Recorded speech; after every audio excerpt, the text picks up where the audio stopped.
Olá pessoal, a gente está começando mais uma aula da disciplina de lubrificação sobre aditivos para lubrificantes. Aditivos são compostos químicos que devem ser adicionados durante a fabricação à formulação do óleo base, com a finalidade de conferir novas características ou eliminar características existentes. Tais características podem ser do tipo física ou química, como no caso a inibição de oxidação e corrosão são características químicas, e físicas como ponto de fluidez ou índice de viscosidade. O aditivo ele deve ser adicionado durante a fabricação, porque caso você faça isso após você comprar o seu óleo pronto, pode acontecer dos componentes químicos existentes no aditivo apresentar alguma incompatibilidade com o óleo que você vai estar utilizando. Então, o bom de lembrar é que sempre que você compra um óleo, é ideal que ele já esteja pronto para ser feita a utilização. Os aditivos precisam apresentar alguns critérios básicos para ser utilizados juntamente com o óleo base. Sendo assim, eles precisam ser muito solúveis, em uma ampla escala de temperatura e concentração, para que essa mistura não se separe durante a utilização em serviço. Outra coisa importante também é que ele não se separe do óleo nem na presença de água, nem como evaporação. Sendo assim, ele precisa ser o mais estável quimicamente possível, além de não apresentar nenhum perigo para o usuário, no caso de respirar ou contato com a pele, e ele não deve também modificar durante o tempo algumas características importantes que você deseja no seu lubrificante. Aqui nesse slide, a gente tem uma ampla gama de aditivos que podem ser utilizados no óleo para diferentes características que a gente quer dar ou tirar desse lubrificante.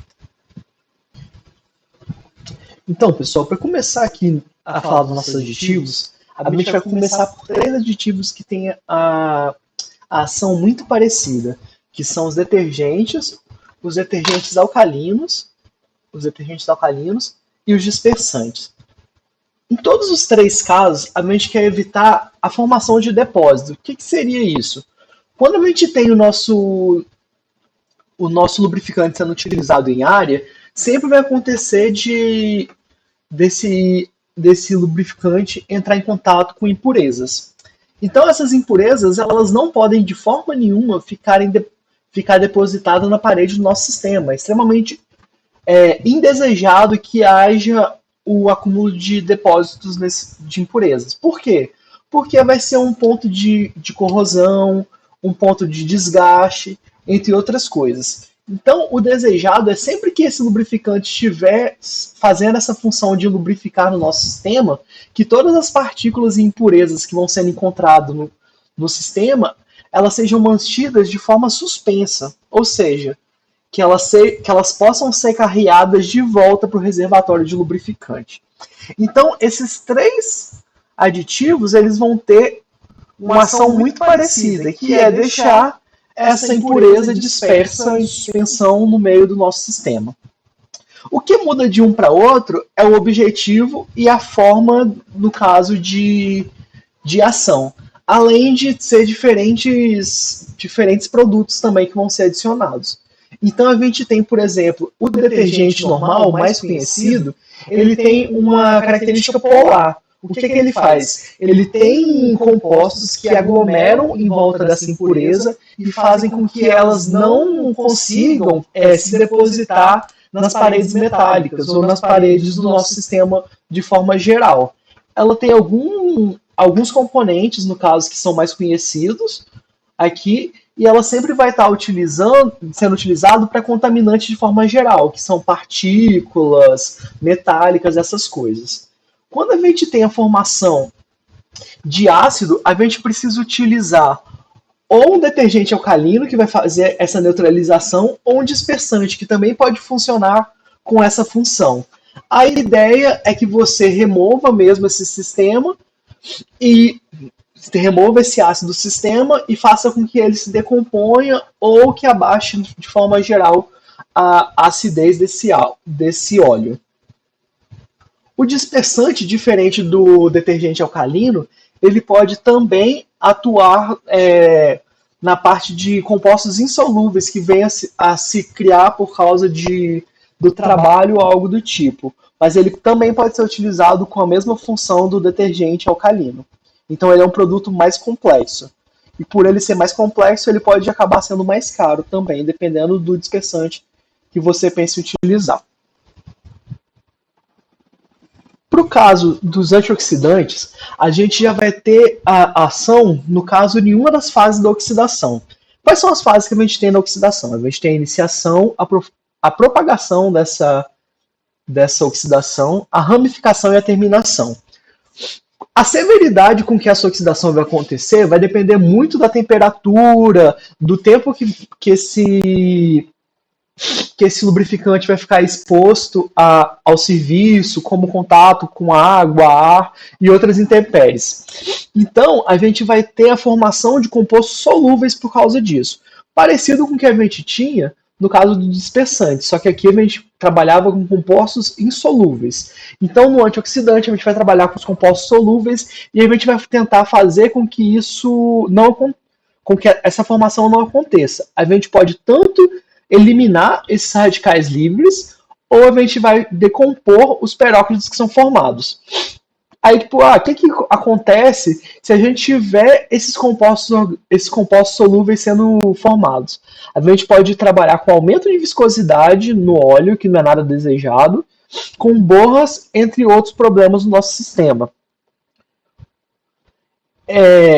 No caso específico de oxidação em metais, onde a gente vai ter os íons metálicos que prejudicam mais essa oxidação, elas fazem acontecer de forma acelerada, a gente vai utilizar em consonância com os antioxidantes os passivadores de metal.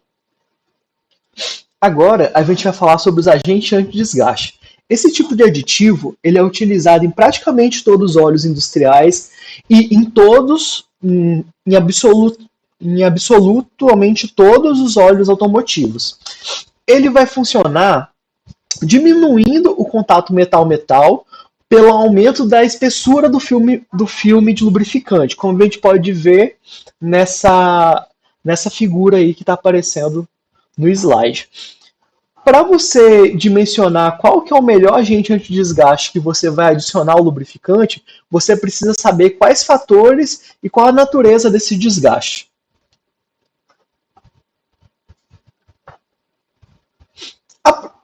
O aditivo com propriedade de extrema pressão, ele vai ser utilizado ou em óleos ou em graxas, no caso em que a gente tem uma lubrificação limítrofe extrema, onde eu tenho contato mesmo das asperezas dos metais. Então, ele vai funcionar igual o agente antidesgaste, só que no caso aqui a minha lubrificação vai ser extremamente limítrofe.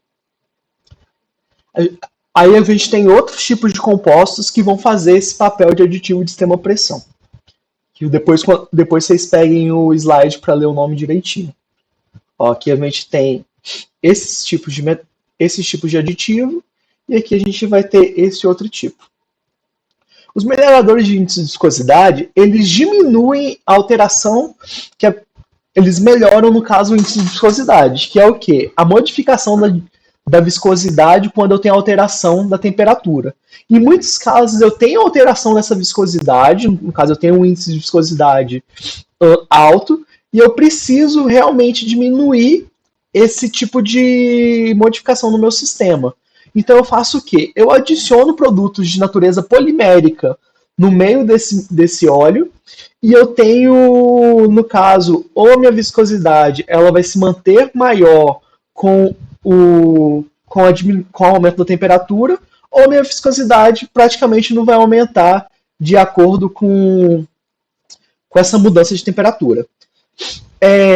Como esse aditivo vai funcionar, ele vai depender muito da natureza do óleo, no caso do tipo de sistema que eu vou estar aplicando, entre outras coisas, entre outros fatores de serviço. Os inibidores de corrosão, eles vão ser utilizados para prevenir corrosão no caso de ligas não ferrosas. Quando eu pretendo prevenir que aconteça ferrugem, no caso que é a oxidação de aços e outras ligas ferrosas, eu tenho que utilizar um outro aditivo que tem a função semelhante, só que ele recebe um nome diferente, que é o aditivo antiferruginoso. A ideia é que eu consiga controlar ali o pH do meu óleo para que não aconteça um ataque ácido sobre a minha superfície, nos dois casos. E eu também posso querer evitar a ação de água e outras coisas de natureza polar que pode acontecer no meu sistema. Em outros sistemas onde a espuma pode ser um problema para o meu sistema, como no caso dos óleos hidráulicos, eu preciso utilizar os aditivos anti-espuma. Esse aditivo, de forma geral, eles são adicionados em concentrações muito baixas, então é muito difícil com que eles alterem de alguma forma as propriedades do meu óleo em geral. E é um aditivo muito importante no caso em que a gente não pode ter espuma ou bolhas de ar no meu sistema. No meu sistema não, no nosso sistema, né? O demulsificante, ele vai ser utilizado quando a gente não pode ter a presença de óleo emulsionado no meio do nosso sistema. O que acontece? Quando eu tenho a emulsão de óleo com água ou com outro líquido, eu tenho a modificação de propriedades como a viscosidade e outras coisas no nosso lubrificante. Então, é desejável que esse óleo ele faça o carreamento desse líquido ou se misture com esse líquido até chegar no reservatório, mas que ele não permaneça emulsionado por muito tempo. Então, quando a gente tem a adição de emulsificante no óleo, a ideia é que ele vá até o reservatório e lá no reservatório ele se separe dessa água e essa água ela fique na parte inferior do reservatório para que ela não volte para o nosso sistema.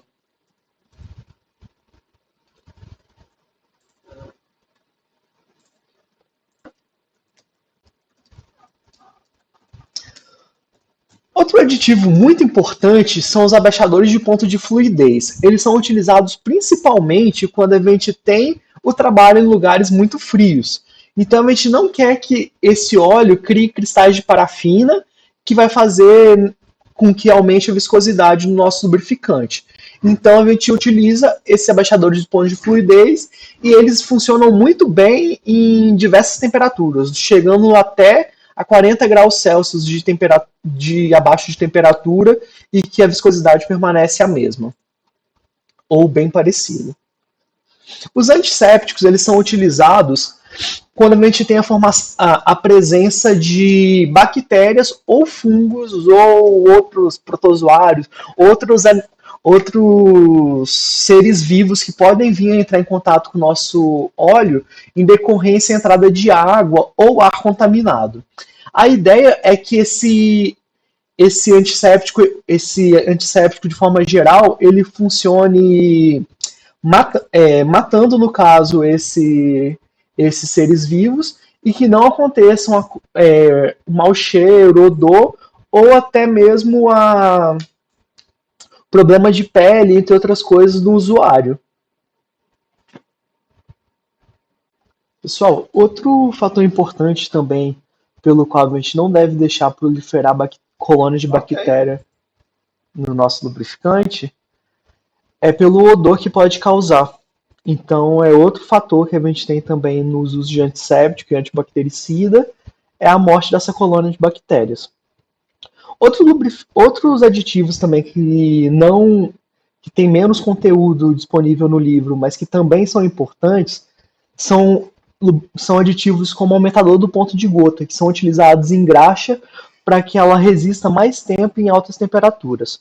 Os modificadores de fricção, que são utilizados quando eu preciso reduzir o atrito e, de forma geral, também reduzir o atrito, calor e outras coisas que podem acontecer na nossa peça. Os agentes de adesividade, que aumentam a aderência do nosso óleo ou da nossa graxa nas superfícies que devem ser lubrificadas. Os emulsificantes, que para a gente lubrificação não é tão importante, mas no caso de outras atividades da mecânica, como a usinagem, é bem interessante, como nos fluidos refrigerantes, para quem já fez usinagem sabe que a gente mistura um óleo com água.